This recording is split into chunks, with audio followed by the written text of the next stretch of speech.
digamos, nesse texto que ele nos apresenta. O texto está dividido em 5 capítulos, marcado por uma introdução. Primeiro capítulo, a transformação missionária da igreja, eu coloquei lá, são 30 parágrafos. Segundo, na crise do compromisso comunitário, são 59 parágrafos. O anúncio do Evangelho, 65. Pois está crescendo, tá? A dimensão social da evangelização, 4º capítulo, 82. Isso significa que a evangelização, segundo o Papa, tem implicância no social, e muito forte. Olha só o número de parágrafos que ele dedica a esse capítulo, né? E por fim, evangelizadores com espírito, isto é, com alma, com mística, com espiritualidade, se quisermos. 29 parágrafos. Nós vamos passar rapidamente, ponto por ponto. Primeiro, a introdução. Nessa introdução nos é dito que a alegria do Evangelho enche a vida, enche o coração de quem se sente atingido pela mensagem. Não dá para entender, não dá para compreender, não dá para aceitar um cristão, uma cristã triste. O Evangelho produz alegria. E essa alegria, ela é fruto da experiência do encontro com a pessoa de Jesus. Encontro com a pessoa de Jesus. E aqui eu creio está o nó de toda a nossa evangelização. Eu me pergunto se os nossos encontros, as nossas comunidades, as nossas liturgias, tudo isso leva realmente à experiência do encontro com a pessoa de Jesus. Na liturgia, mesmo na evangelização, digamos assim, nas pastorais, digamos, às vezes o que nós vemos é mais a exaltação de pessoas ou de grupos do que de Jesus. Tem essa grande poetisa, escritora mineira aqui do sul de Minas, como é que é o nome dela? Adélia Prado. Adélia Prado fazendo uma colocação esses tempos atrás, eu fiquei chocado. Ela diz assim: às vezes eu vou à missa e quando eu saio da missa dá uma vontade de encontrar um lugar para rezar, porque as nossas celebrações às vezes, gente, vamos ser francos, né? Os padres shows que eu não sei a que levam, os grupos que se acham senhores e senhoras às vezes da liturgia, e a conversada que vive vida na igreja depois da missa é uma coisa de louco. Mas essa alegria que a experiência do encontro com a pessoa de Jesus produz, digamos assim, nós não podemos conservar para nós mesmos. Ela precisa ser comunicada, ela precisa ser partilhada, ela precisa ser anunciada, ela precisa ser testemunhada. E aí talvez nós pudéssemos até recordar aquilo que diziam dos primeiros cristãos. Como é que os primeiros eram reconhecidos? Não. Veja como essa gente vive, vejam como eles convivem, vejam como eles se deixam cuidar uns pelos outros, vejam como eles cuidam uns dos outros, vejam como eles se amam. Será que não precisaríamos resgatar essa indicação que vem dos Atos dos Apóstolos de novo? Depois, o bem tende a comunicar-se. O bem não é egoísta. A bondade, ela não é egoísta. Ela é marcada pela generosidade. Ela se comunica e se deixa comunicar. Nesse processo também, o ponto de partida não somos nós, não, gente. Dizer São João. O centro não somos nós. Isso é bonito. Dia que eu tomei posse, o arcebispo que estava saindo disse assim: não és tu que estás tomando posse da arquidiocese, é a arquidiocese que está tomando posse de ti. Tu não te pertences mais, tu pertences à arquidiocese. Eu achei isso muito bonito. Nesse sentido, nós poderíamos dizer assim: vocês não possuem o carisma, É o carisma que possui vocês, que tomou vocês, que abrasou a cada uma de vocês. E por esse carisma, então, o que tocou, tirou o sossego. E aí vocês foram buscar esse espaço onde viver esse carisma. A mesma coisa é a experiência da fé, né? É preciso, então, gente, sair. Interessante como o Papa usa essa expressão. A igreja tem que ser uma igreja de saída para a rua, não fechada em nossas sacristias, não fechada nos conventos dos religiosos. Para que grande convento? E aqui eu creio que os institutos seculares teriam uma missão extraordinária. Eu, conversando com um bispo que estava em Roma durante o concílio esses dias, ele dizia assim: olha, quando o concílio tratou dos institutos seculares, muitos viam os institutos como uma nova era da igreja. E parece que ficou um pouco parado. Ficou um pouco parado. Porque a secularidade no mundo é resposta, eu diria, àquilo que o Evangelho pede. Ser sal, ser luz, ser fermento, fazendo a diferença. Eu gosto de dizer, eu uso sempre isso nas crismas, fazendo a diferença para mim.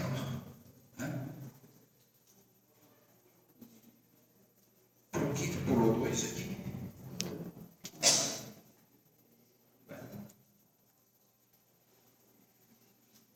Me faltou um texto. A transformação missionária da igreja. Aqui me falou alguma coisa na colagem, alguma coisa aconteceu. Como a gente faz essas coisas de madrugada, né? O tempo nosso é uma beleza, né? Não, esse é o capítulo 1, tem um erro. A transformação missionária da igreja. Vamos ver o que o Papa nos diz aí. Primeiro, na palavra de Deus está presente o dinamismo de saída. Sair da própria comodidade e ter coragem de alcançar todas as periferias que precisam do Evangelho. Na palavra de Deus. Gente, eu conheço uma senhora lá na minha região, um pouquinho de gente desse tamanho. É viúva. Teve uma carrada de filhos. 3 desses filhos foram mortos pelo tráfico de drogas. Ela é analfabeta. Mas é uma simpatia, dá gosto de ficar perto dessa mulher. Ela quase não fala. Morreu o primeiro assassinado, enterraram. Morreu o segundo, estava ela velando o segundo filho.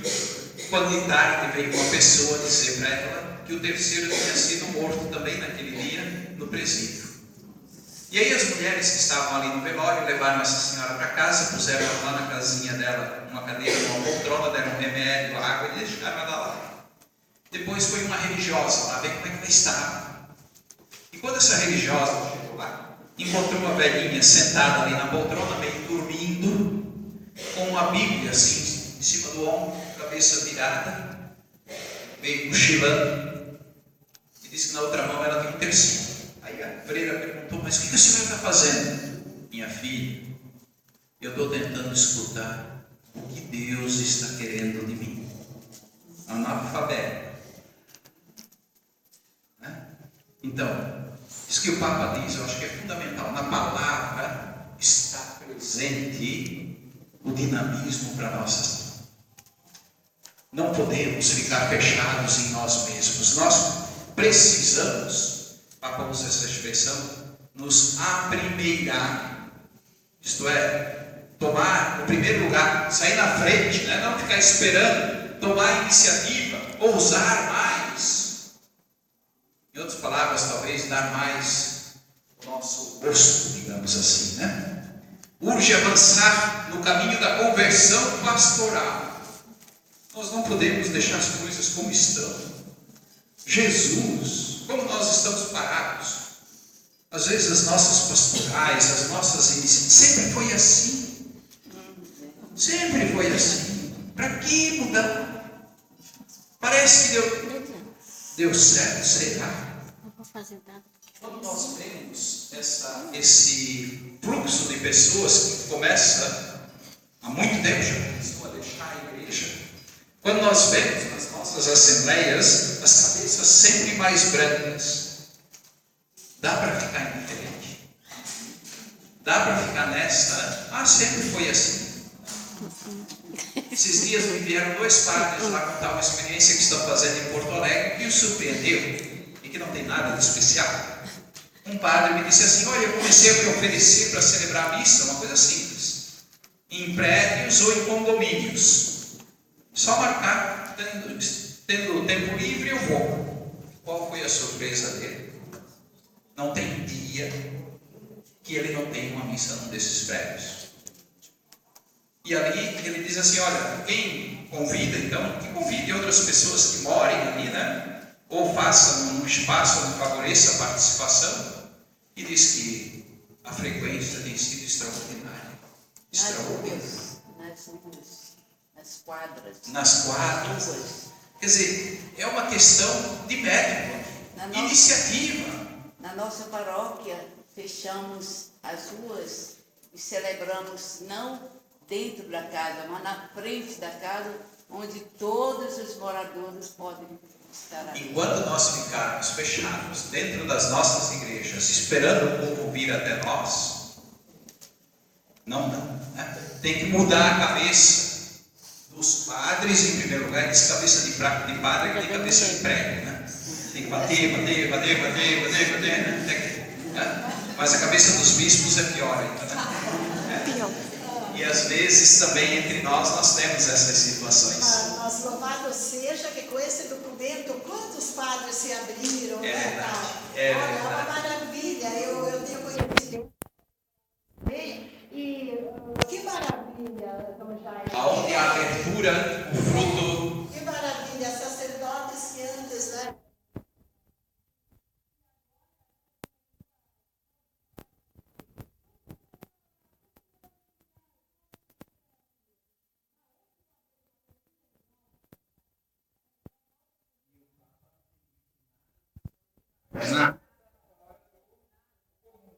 Assim, né? A opção missionária.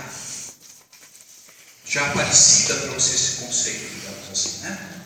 E nós podemos dizer que o Papa, nesse documento, usou muito de Aparecida. Ele foi um dos responsáveis pela redação do texto. Então ele conhece esse texto por dentro e por fora. E ele, quando fala, tem um presente muito de Aparecida. Esteve aqui, né? Ele esteve aqui, foi aqui que ele trabalhou nesse texto, né? E foi aqui vendo o nosso povo, a nossa gente. Aliás, se diz que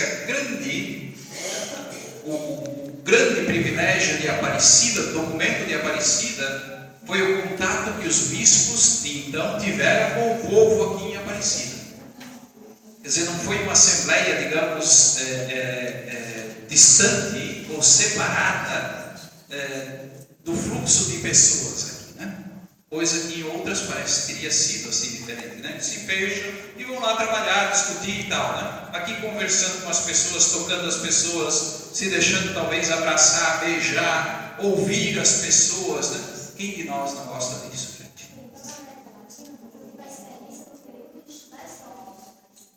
A gente percebe que nós, brasileiros, mergulhamos menos nesse documento. Lá no Peru, logo depois a gente escutava em rádio, televisão e nas igrejas a missão continental, a missão vizinal, ou seja, com os vizinhos, pegou muito forte essa experiência bem concreta nesses países de língua espanhola. E o Papa está pedindo para não deixar esse espírito morrer, né? Isso é fundamental. As igrejas particulares, isto é, as dioceses, com rosto local, não com rosto de Roma. Não com rosto de Roma. Às vezes tem gente que acha que a liturgia aqui tem que ser igualzinha como se faz em Roma. Nós temos que agir como Roma. Não. Cada igreja particular tem o seu rosto, tem a sua identidade, tem o seu modo, sem perder a comunhão e a unidade.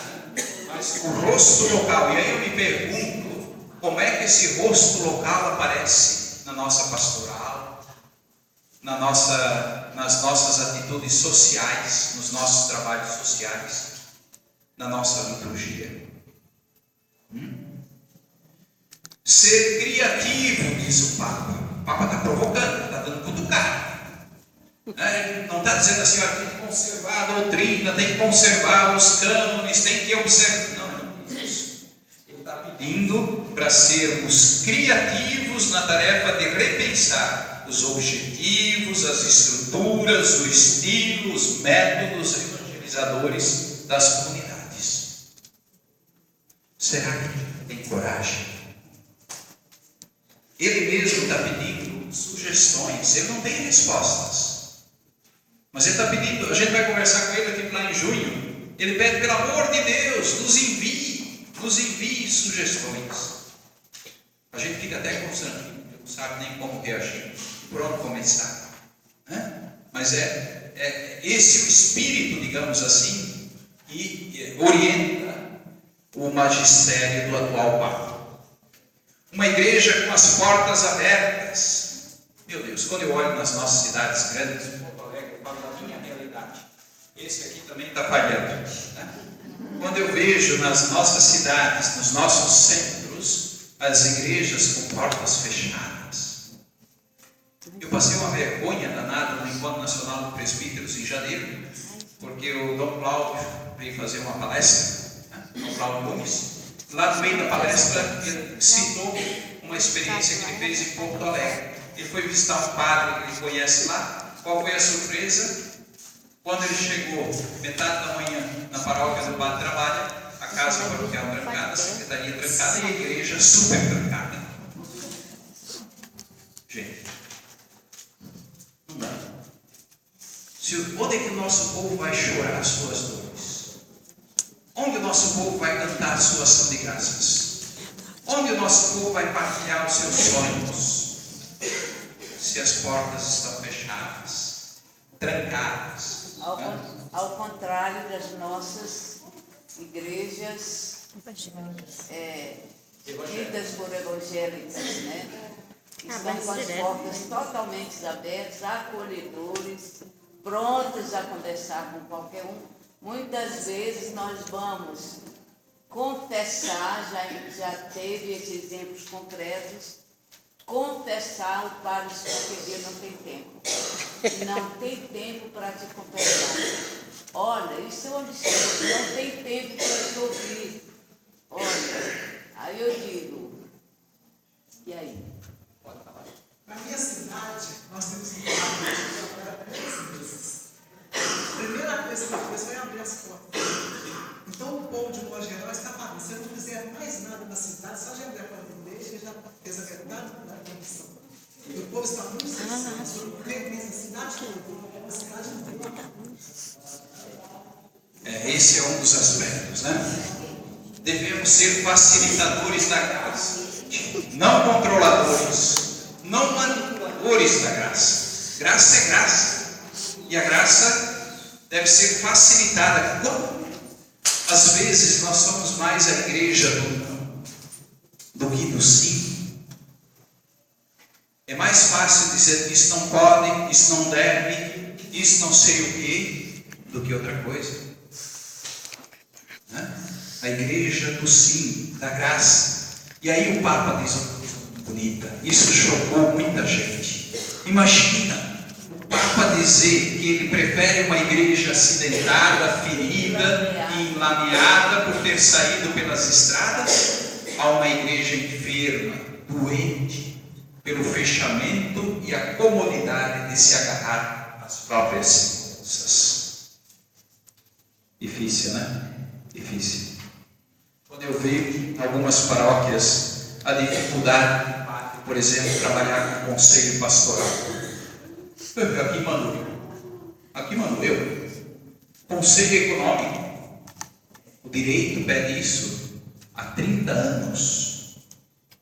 Imagina se eu vou abrir a conta da paróquia para o povo.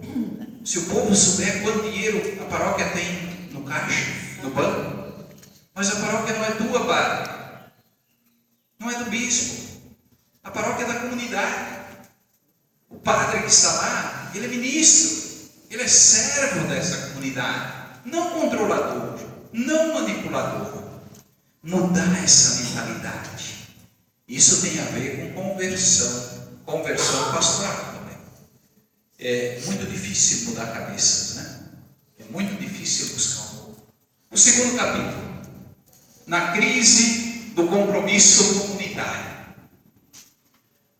É preciso estudar os sinais dos tempos. Essa expressão sinais dos tempos foi resgatada pelo Concílio Vaticano II. A igreja até então não se falava disso, né? João 23, começou ali naquela fase, né? Ler os sinais dos tempos. O que os tempos estão nos dizendo? Né? Vivemos numa economia de exclusão. Isso aqui causou furor no mundo econômico internacional. Né? Tem gente por aí muito assim furiosa com o Papa. Mas a nossa economia é de exclusão. Os excluídos hoje não são mais simplesmente explorados, como por exemplo eu, quando era estudante, ouvia dizer. Hoje nós falamos de restos e de sobras. Isso é muito dura, essa expressão do Papa. Onde estão os restos e as sobras da nossa sociedade hoje? O jovem que não encontra espaço para estudar, estudo com qualidade, não encontra trabalho. O idoso que está fora do processo de produção e, portanto, se torna um peso para a sociedade. E aí começam as teorias as mais absurdas possíveis, né? Os deficientes que não produzem, então esses não servem. A economia hoje sempre vai ser assim, certamente, né? Mas ela é marcada pelo princípio da produção e do consumo. Se produz, tem que consumir. Consumir, quem consome, né? Para que haja consumo, é necessário produção. Quem não produz, quem não consome, né? Fora. E esses resíduos, essas sobras, nós temos ouvido aquele discurso de dizer assim, olha, melhorando a economia, vai ter para todos. Então é uma questão de esperar, mesmo aqui no nosso Brasil, né? No dia que o Brasil for um país desenvolvido bastante, então os pobres vão encontrar o seu lugar, né? Os excluídos vão ter lugar. Só que eles continuam esperando. Continuam esperando, né? Até quando? O Papa diz, olha, nós temos que, de alguma forma, fazer frente à idolatria do dinheiro. Né? Importante é ter.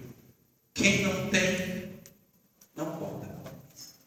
Não a desigualdade social que gera violência. Gente, nas nossas periferias, antes nós falávamos do Iraque, da Síria, mas o que acontece nas nossas periferias, nossas cidades médias ou grandes, é mais do que aquilo que acontece hoje no Iraque. Cada final de semana, o que nós vemos de mortos e feridos é algo fora do comum. Né? É interessante, nós nem nos damos conta, essa violência toda nem mais nos causa indignação. Ficamos indiferentes.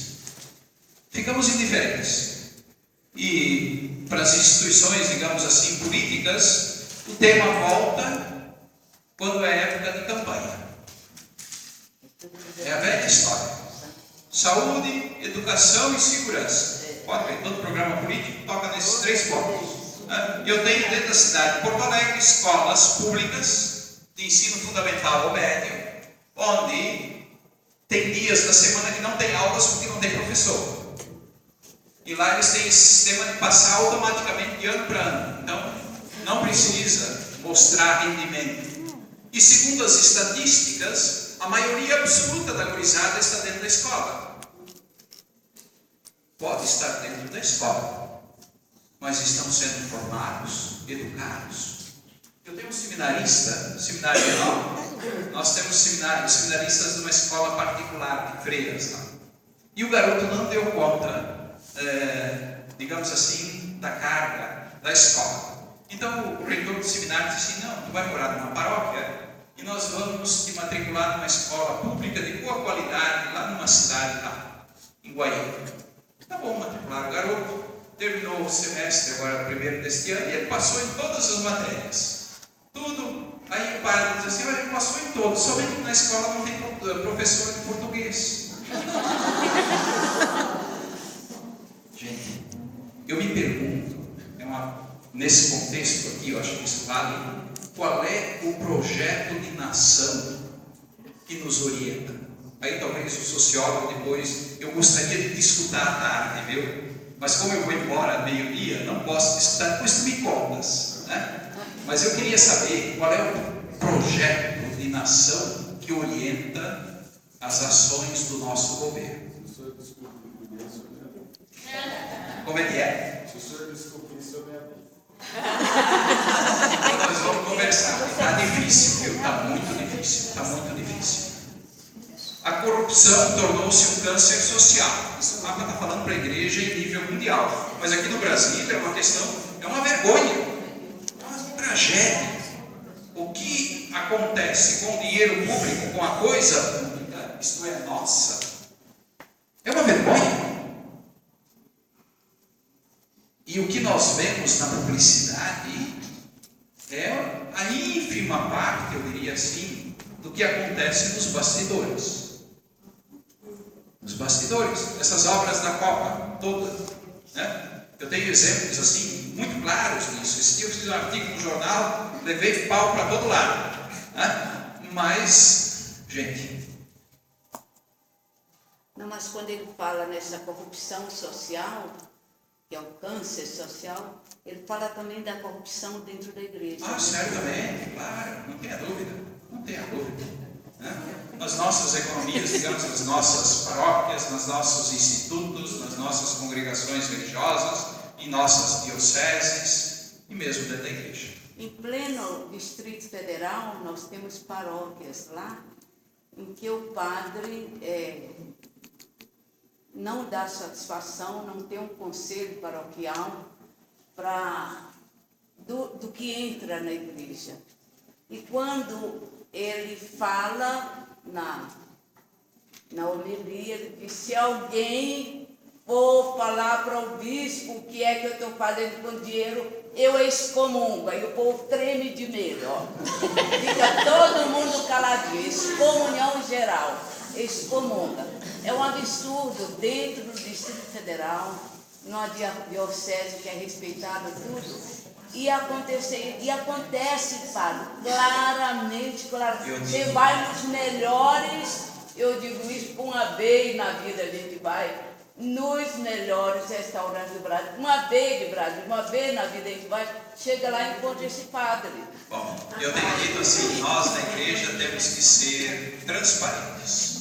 Se quisermos ser na sociedade fermento, sal e luz, temos que ser transparentes e eficientes na administração daquilo que não nos pertence. Junto com isso, o Papa aí condena a idolatria do exterior, do imediato, do visível, do rápido, do superficial, do provisório e do aparente. Junto com isso, nesse contexto, nós temos aí movimentos religiosos com tendências fundamentalistas. No meio nosso católico, gente, não vamos falar da casa do vizinho, a galinha da vizinha é sempre mais bonita, né? Mas dentro de casa nós também temos problemas, né? Às vezes uma espiritualidade de Deus não tem nada, tem outra coisa, mas Deus não em outro lugar. Uma sociedade marcada pela informação. Nós temos uma sociedade bem informada, mas será que temos uma sociedade formada? Porque informação é distinto de informação. São coisas bem distintas, né? Bem distintas. Fragilidades aí presentes no seio da sociedade.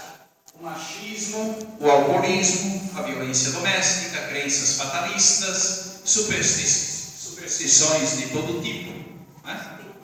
Isso nós podemos identificar. Êxodo para outras comunidades de fé. Nós, até os anos 80, éramos praticamente 90% da população brasileira. Hoje somos 60% e qualquer coisa, segundo o IBGE. Ousaria até baixar um pouquinho essa porcentagem, né? Mas quem sou eu? Perigos, personalismos, autorreferencialidades, vaidades, mesmo no seio do clero, né?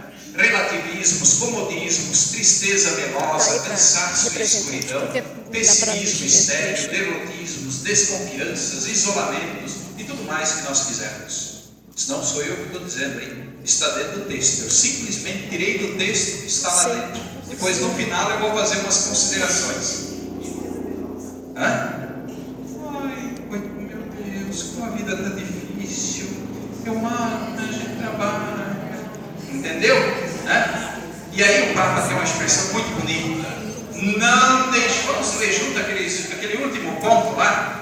Não deixemos que nos roubem a comunidade, o Evangelho, o amor fraterno, a força missionária, a cruz. A cruz fui eu que coloquei, isso não está no documento, eu falo sem porque tem gente que quer nos roubar a cruz, né? Quer que se tire a cruz. Ai de nós se perdermos a cruz. O anúncio do Evangelho, a evangelização pressupõe um anúncio explícito de Jesus, nosso Senhor, não outra coisa. A evangelização tem como objetivo primeiro o anúncio de Jesus, nosso Senhor. E aí talvez a gente pudesse até se perguntar, mas quem é Jesus, afinal de contas? E nós temos aí tantas respostas, né? É o Redentor, é o Salvador, é o Filho de Deus. O que mais? O Messias, segundo a Bíblia. Eu acho muito complicado essas respostas todas, viu? E aí eu gosto de uma que São Pedro deu uma vez. Jesus foi um homem que passou por entre nós fazendo o bem. Primeira coisa. Segundo, está nos Atos dos Apóstolos, se eu não me engano, capítulo 9 ou 10, versículo 38 ou 48, eu não tenho presente na memória. E no final do capítulo 7 de São Marcos, tem uma expressão boba lá no meio do texto que diz assim: ele fazia bem todas as coisas. Então, quem é Jesus? A evangelização é o anúncio da pessoa de Jesus, o homem que passou por entre nós fazendo bem e que fazia bem todas as coisas. Alguém não entende isso? Precisa de explicação? Não, né? Então daí. A missão da igreja é evangelizar. A igreja existe para evangelizar. A pastoral é a evangelização. A formação é a evangelização.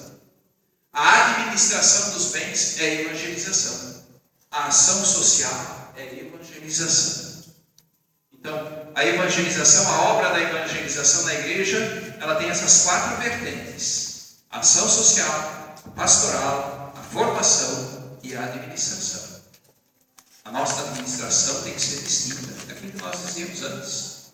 Tem que ser exemplar, tem que ser transparente, tem que ser eficiente também, né? Vamos adiante, eu estou vendo que o tempo corre. Depois, o mistério do Cristo não se esgoda numa cultura. Essa expressão também para nós é importante. Nós somos marcados pela cultura europeia. É verdade. Mas aqui existe uma cultura característica. Na América existem várias culturas. E o mistério do Cristo não se esgota numa cultura. O Papa, no fundo, está nos pedindo o seguinte: a partir da nossa cultura, elementos da nossa cultura, encontrarmos elementos para que o anúncio do Evangelho seja ainda mais vigoroso, com características próprias. Somos chamados a crescer como evangelizadores. Por isso, procurar uma formação melhor. Aqui tem uma coisa que me dói, né? O nosso povo, por exemplo, hoje entre nós, a Sagrada Escritura está bastante difusa, mas existem grupos evangélicos que dão uma surra em nós. Dão uma surra em nós. Então, a Sagrada Escritura é bastante conhecida já, mas ainda não suficiente. Depois do Concílio Vaticano II no Brasil, a animação bíblica da pastoral sempre foi um trabalho assim, muito bem desenvolvido, mas ainda é pouco. Ainda é pouco, precisamos fazer mais. Nosso povo não conhece a Bíblia. Nosso povo não conhece o Novo Testamento. Nosso povo às vezes não conhece nem o Evangelho. A animação bíblica da pastoral e da vida é fundamental, né? Sagrada Escritura. Então, formação melhor, né? Levar o Evangelho de pessoa a pessoa. O Evangelho não se anuncia sobre as cabeças. O Papa usa uma expressão muito bonita, acho que foi no Rio que ele usou, né? É como numa corrida com um bastão, você entrega na mão. Você leva pessoa a pessoa. Fundamental nisso tudo é o testemunho. A gente pode falar bonito, As palavras convencem, mas o testemunho arrasta. Né? O testemunho arrasta. Né? Isso sem se fechar em particularismos ou exclusivismos. Daí a importância da catequese, a presença nas escolas e universidades, o cuidado com as homilias. Ai, Jesus! Ai, ai. Bom, leitura espiritual, a escuta do povo, sentir o nosso povo, atenção ao querigma. Por quê? Porque anunciar Cristo significa mostrar que crer nele, segui-lo, é verdadeiro, justo, belo, capaz de acumular a vida de um novo esplendor e de uma alegria profunda, mesmo em meio às provações. Eu tenho dito diferentes situações. Ontem eu disse isso para as irmãs ali, digo isso para vocês também. Será que o povo que nos vê em nossos olhos brilho, alegria por aquilo que somos, isto é, consagrados, prazer naquilo que fazemos, isto é, viver a consagração no dia a dia, em meio a todos os desafios, alegrias também? Será que o povo nos percebe e nos vê diferente, como pessoas que tudo fazem de forma sagrada? Isso é ser consagrado. Ok? É necessário crescer na fidelidade ao estilo de vida do Evangelho. A gente deveria ser como aquela velhinha, viu? Escutar, orlar o Evangelho, ao menos o Evangelho no ouvido. Né? Na espiritualidade franciscana tem uma expressão muito bonita de um biógrafo de Francisco, que vale para todos nós. Diz que é Celano, Tomás Celano, que lá pelas tantas diz assim: olha, Francisco trazia Jesus nos olhos, na boca, nos ouvidos, nas mãos, nos pés, e por aí. São Paulo vai dizer: não sou mais eu que vivo, é Ele que vive em mim, é Cristo que vive em mim. Essa na verdade é a grande missão, é o grande trabalho, é o grande objetivo, a grande meta de todos nós. Né? Não mais eu, Ele. Né? Promover um acompanhamento espiritual autêntico. Quem ainda faz acompanhamento espiritual? Onde a gente encontra alguém que é capaz de nos ajudar na vida do Espírito? Nós estamos aí na função dos ministérios ordenados, e é uma questão que nos preocupa muito na questão primeira da formação do clero.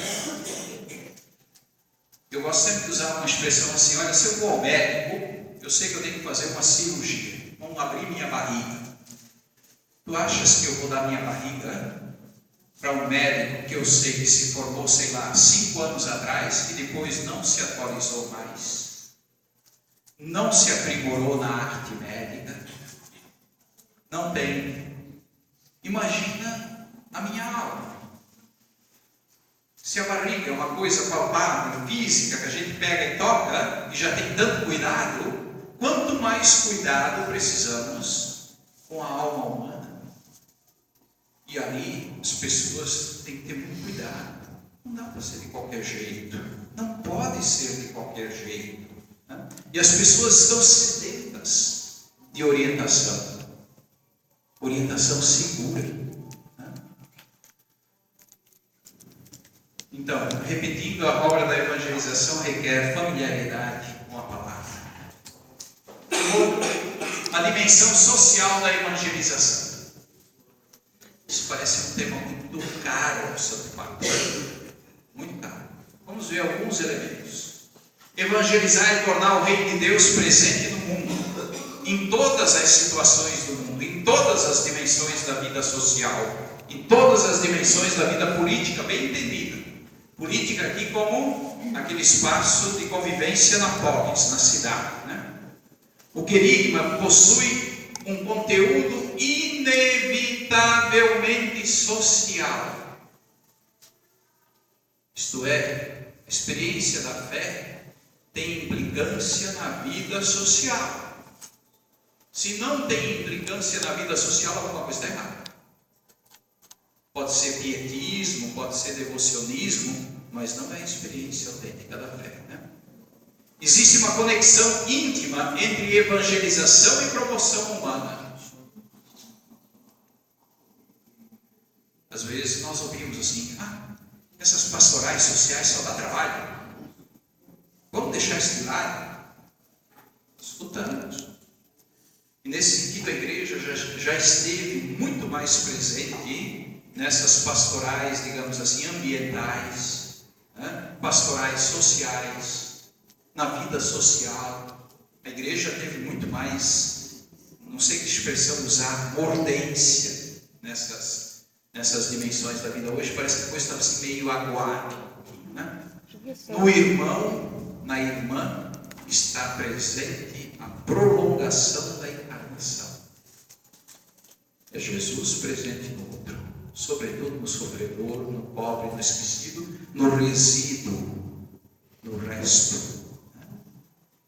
Na medida em que Cristo conseguir reinar entre nós, a vida social será um espaço de fraternidade, de justiça, de paz e de dignidade para todos. Tendo presente isto, se nós vemos essa fragmentação hoje da instituição família, da sociedade, a violência que parece crescer sempre mais, os excluídos que continuam a esperar, pergunta que fica: como é que está a ação evangelizadora nossa? Que qualidade isso tem? O que fazer? Nós somos instrumentos de Deus para ouvir o pobre. Hoje na igreja nós estamos falando pouco de pobre. O Papa nos dando. Nós passamos aí alguns anos, era um perigo falar de pobre. Puebla foi esquecido. Medellín foi esquecido nesse sentido, Até se você quisesse fazer carreira na igreja, era melhor não falar de pobre, que era tido como suspeito, O clamor dos pobres faz carne em nós, quando no mais íntimo de nós mesmos nos comovemos à vista do sofrimento alheio. O que eu dizia antes, As situações um pouquinho de violência nem mais causam indignação. A situação dos drogados, dos aidéticos, dos migrantes, não causam mais indignação, causa indiferença. Onde estamos? Depois, um aspecto que o Papa também realça, ele diz que vai ser o tema da próxima encíclica, que vem aí. O planeta é de toda a humanidade e para toda a humanidade, não para alguns. Quando nós vemos hoje a Europa fechar as fronteiras para os norte-africanos, mas não só, para os asiáticos, para os latino-americanos, quando nós vemos, por exemplo, os Estados Unidos, quanta dificuldade para alguém entrar lá. O mundo é de todos. O mundo é de todos, O conforto de alguns não pode ser mantido às custas do sofrimento de uma multidão. E aí os dados da economia, o nosso sociólogo depois poderia nos ajudar, O capital parece que está se concentrando sempre mais nas mãos de poucas pessoas e poucos grupos econômicos. As fusões aí no mundo da indústria, do comércio, da rede bancária, etc., são sempre maiores. Sempre maiores.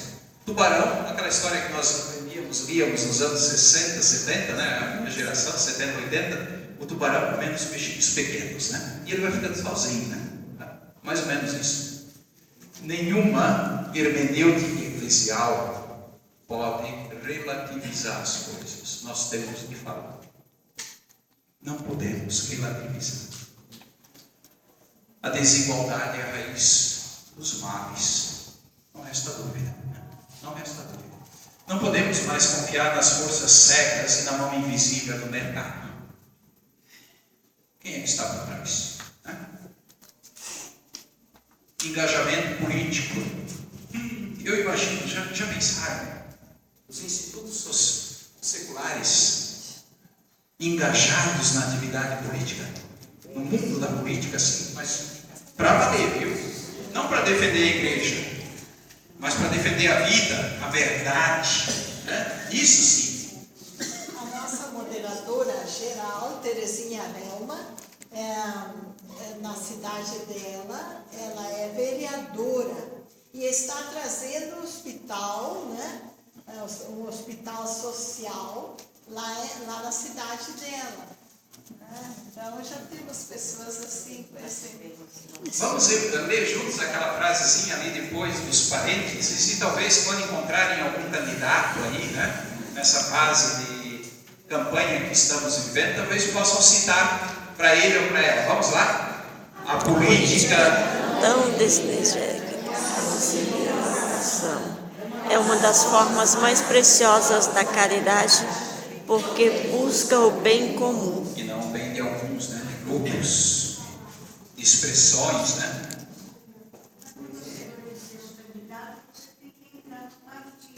E depender da ideologia do partido. Se você não defende, você não serve para ser candidato naquele partido. Aí eu pergunto para o senhor sociólogo, nós temos partidos no Brasil? Nós temos siglas, mas partidos realmente com ideologia própria, nós não temos. Já teve, agora não tem mais. Acabou, está diluído, né?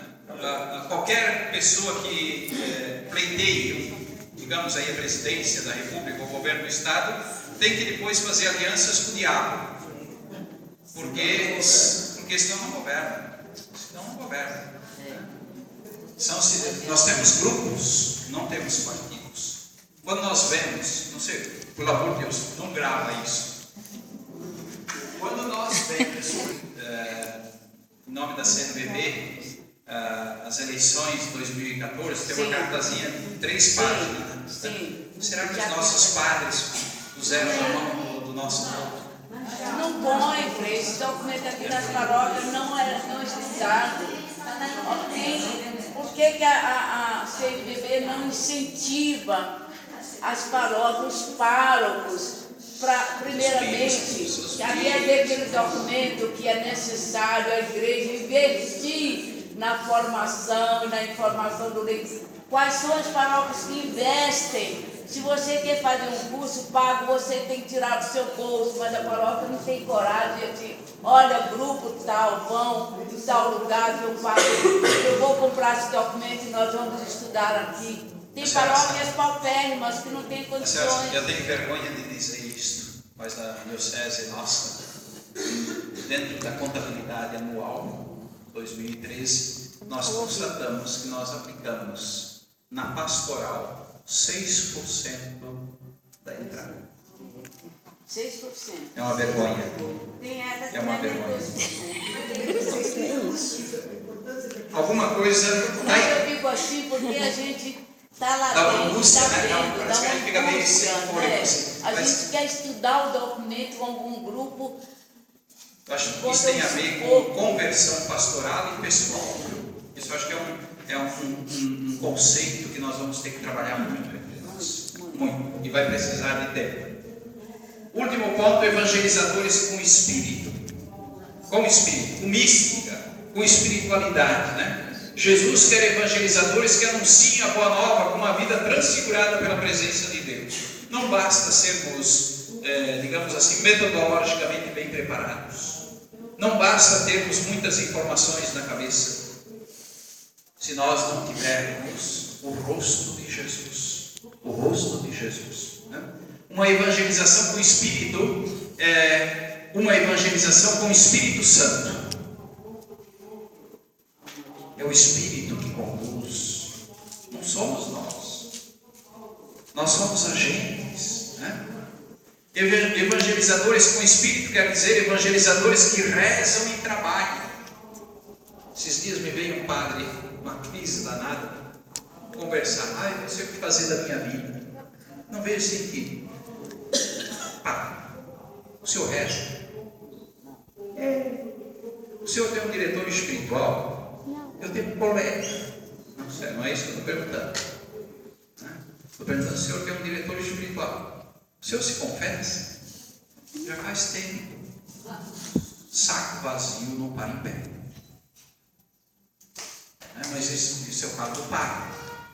Mas serve para cada um de nós. Cada um de nós. Rezam e trabalham. Eu tenho perguntado, será que o nosso povo nos vê rezando, gente? Nós que somos consagrados, eu faço a pergunta para mim como bispo. Será que o povo me viu já alguma vez com o terço na mão, com o breviário na mão? Ou de joelhos? Aquilo que alguém dizia aqui no início, né? Um burburinho às vezes no início das nossas celebrações, né? É uma conversalhada, isso pode ser uma expressão, não é a mais importante, né? Mas a igreja não pode viver sem o pulmão da oração. Aí quando as nossas celebrações, por exemplo, não nos levam a rezar, são mais encontro da comunidade, às vezes nós usamos essa expressão. A celebração da missa é o encontro da comunidade. Não, senhor. Não, senhor. É também, mas não só isso. Nesse sentido, até interessante, encontrei aí um autor, agora estou lendo um pouquinho, diz assim, olha, a igreja, depois do Vaticano II, redescobriu a Sagrada Escritura. Bastante. Mas não redescobriu o valor da liturgia, da espiritualidade litúrgica, isto é, da espiritualidade, do espírito da oração. Quero ver onde isso vai dar. Vamos ler lá o primeiro ponto? A primeira motivação para evangelizar é o amor que recebemos de Jesus. O verdadeiro missionário sabe que Jesus caminha com ele, fala com ele, respira com ele, trabalha com ele. Uma pessoa que não está convencida, entusiasmada, segura e namorada, não convence ninguém.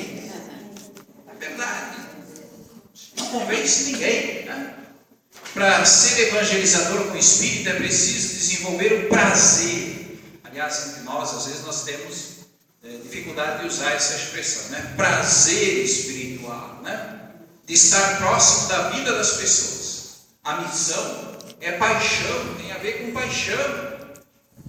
Né? Paixão por Jesus. E simultaneamente, Jesus quer que toquemos a miséria humana, que toquemos a carne sofredora do outro. Difícil, viu? Eu devo fazer um lava-pés lá no presídio, não sei como é que se chama, Casa de Acolhida de Menores. Né? E quando eu fui me inclinar para o pé do dito cujo, eu quase desmaiei. Né? Jesus quer que a gente... A missão do coração do povo é algo que eu não posso arrancar do meu ser, se não quero me destruir. Eu sou uma missão nesta terra. Bonita essa expressão. Ninguém de nós está aqui por acaso. Ninguém de nós é inútil. Cada um de nós tem uma missão. E ninguém pode fazer o caminho pelo outro. Ninguém pode fazer o caminho pelo outro. A pessoa que se oferece e se entrega a Deus por amor, seguramente será fecunda. Não estéril. Não estéril. Isso é o que diz o documento. O que eu disse aqui, o que está apresentado nessa tela até aqui, é o que está presente no documento. Agora eu queria fazer algumas considerações. Isso é meu, tá? Então não me levem muito a sério. Tá? Se depois vocês podem também criticar ou interromper. Nesses últimos 2 anos, eu diria assim, a igreja está passando por um tornado, por um tsunami. Certamente a figura do Papa, não a pessoa do Papa como tal, não é o Bergoglio, mas é como ele está levando adiante o seu ministério. Trouxe para a comunidade de fé, eu diria assim, um espírito diferente, um respiro novo. Né? Não só. Se acompanhar um pouquinho agora a imprensa, se diz que a ida dele às Filipinas, né? Coreia do Sul. Para o Oriente foi uma coisa que nós aqui não conseguimos ainda, não percebemos. Né? Até a China, que é extremamente fechada, se manifestou assim de uma forma positiva, prudente, é verdade, em relação à figura do Papa. Com um homem assim, uma proposta assim,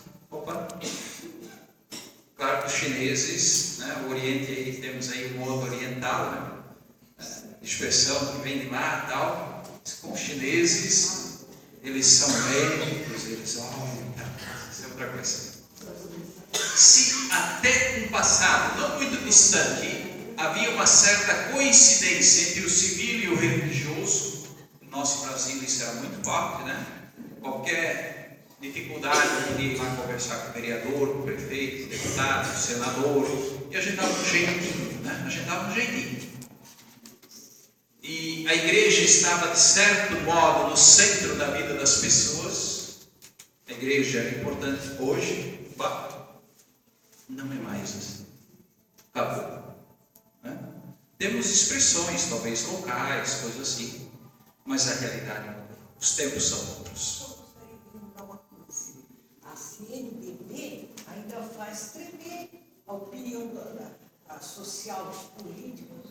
É verdade, é verdade. É marco, é somente isso. A gente se aprimora mais, né? Mas ele falou bispo, eles tremem na base. A CNBB hoje em Brasília, como entidade, ela é procurada por tudo e por todos. É impressionante aquilo lá. Não pode esquecer disso. A CNBB tem uma força muito forte, ao menos ali naquele âmbito do Distrito Federal. Né? Quando se fala na CNBB, todo mundo vai conversar com o secretário e com o presidente da CNBB. Todo mundo quer audiência com o secretário e o presidente da CNBB. Isso diz de um respeito, de uma nobreza, de uma dignidade, ao mesmo tempo, eu diria assim, de uma segurança que a instituição, de alguma forma, possui ainda.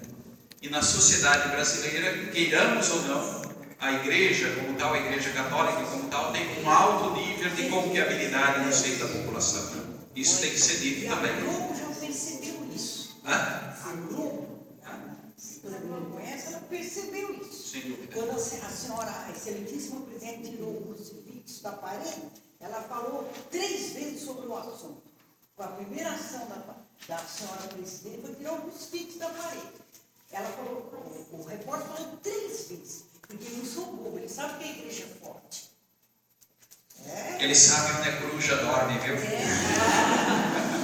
Por mim, nós vivemos uma nova época, onde se faz necessário refletir sobre uma nova forma de a comunidade eclesial se inserir no meio da casa das pessoas. E nesse sentido, eu diria, as pessoas estão sedentas de espiritualidade, de mística, de Deus. Né? E mesmo nessa evasão que nós vemos assim para outras denominações, uma coisa que sempre me chamou a atenção foi aquela expressão que nós ouvimos tantas vezes, estamos ouvindo. Lá eu encontrei Jesus. Por que aqui eu não encontrei? O que está acontecendo? Se eu não apresento Jesus, o que eu estou apresentando? Claro que uma observação como esta pode ser muito vaga, mas é um indício que devemos levar em consideração. Né? Fala-se da necessidade de conversão pastoral. O que isso significa? Que a pastoral ordinária, em todas as suas expressões, seja mais expansiva e aberta. Missionária, isso tem desaparecido. Não dá para ficar fechado nos nossos grupinhos, viu? O nosso apostolado da oração sempre fez assim, viu? Agora vem alguém aí querendo mudar. Nós, na pastoral carcerária, eu cito isso porque ela tem em casa. Eu estou com 82 anos, eu sou a coordenadora. E eu tenho meia dúzia de pessoas que me acompanham. Mas, minha senhora, nós temos 20.000 apenados na arquidiocese. E os evangélicos tomaram conta de todos os presídios. Nós somos, olha... Como às vezes dizer, gente, alguma coisa tem que assumir outra dinâmica, tem que ter outro jeito, outra forma. Vamos buscar outras pessoas talvez que possam nos ajudar nesse trabalho. Não é porque estás ali 30, 40, 50 anos que está bom. Graças a Deus que tu te conservaste fiel a esse trabalho. Que bom! Mas se terminar contigo, significa que a tua obra era tua. Às vezes a gente percebe dentro do linguajar, na caminhada da igreja, que você disse que está dentro do ciclone, que está mudando porque a igreja se tornou linguagem social e deixou o querigma e as outras igrejas tomaram nosso querigma e mostraram Jesus, e nós estamos falando da sociabilidade do bem